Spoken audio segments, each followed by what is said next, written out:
All right. So what are you doing to stay healthy nowadays, man? You know, I kind of had a wake-up call a couple of years ago. I realized that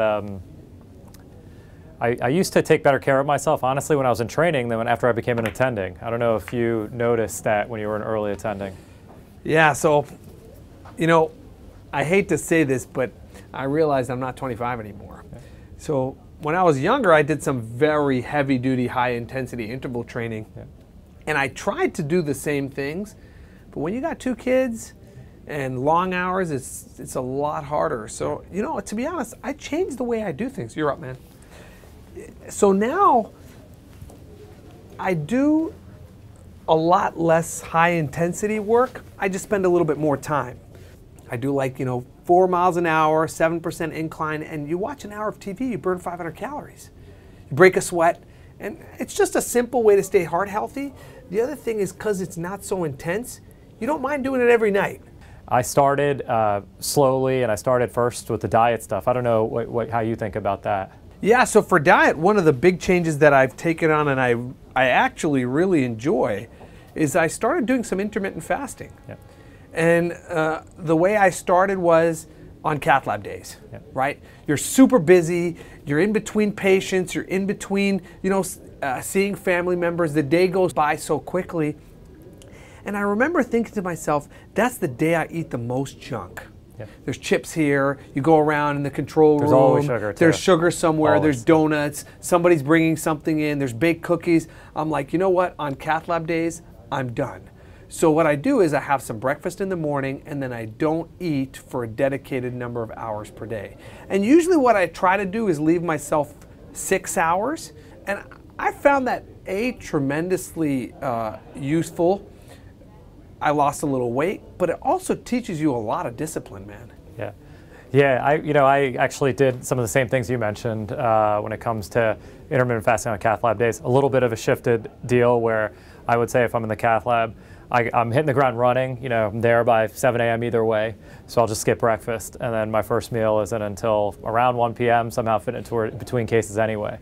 But simultaneously, what I found sometimes with folks who intermittent fast is that you can really kind of, in that eating window, you can really kind of throw a bunch of junk into the eating window, yeah. Naturally, because you got cravings. Yeah. So simultaneously, there's a lot of controversy about nutritional epidemiology out there, as we both know. Sure. So who knows what's true or what's not. But the thing that it seems like everybody agrees on is cut down on your sugars, cut down on your processed carbs, and eat as much real food, whole food as possible.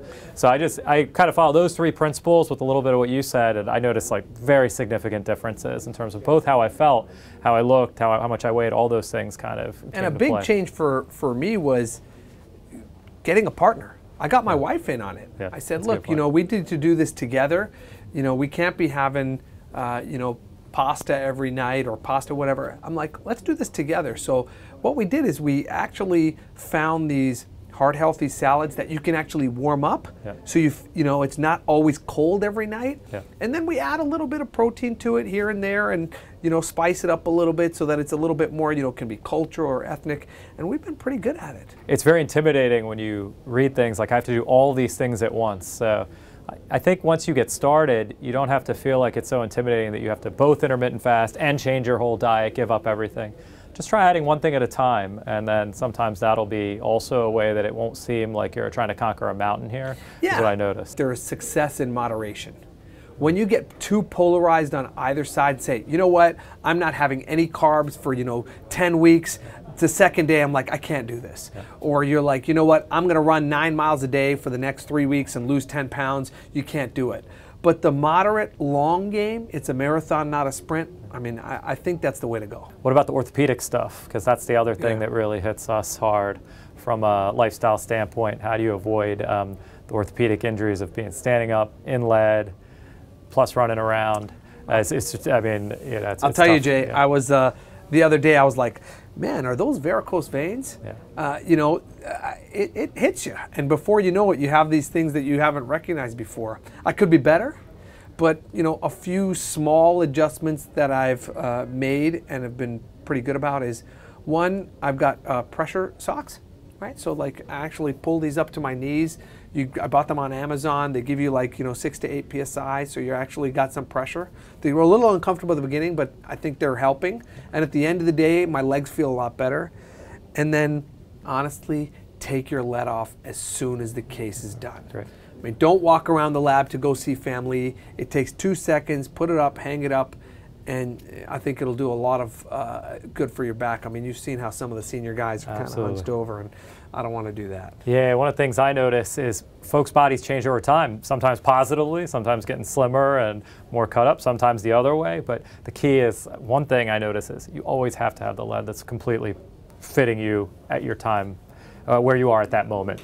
So you got to push on your administrators to buy you that lead that really fits, because and you're going to. It can't be too heavy. Yeah, I mean, exactly. We made a negative move, and it's got to be tight. Yeah, we made a negative move that we brought in a new vendor for protective gear, and it was really heavy. Yeah. I need something that's comfortable because I'm going to spend a lot of time in it, and while we're investing in patient healthcare, we've got to look at our own healthcare. And I know you're running around a lot during your cath lab days, and after you do the case, you've got to talk to families, dictate the case, call referrings.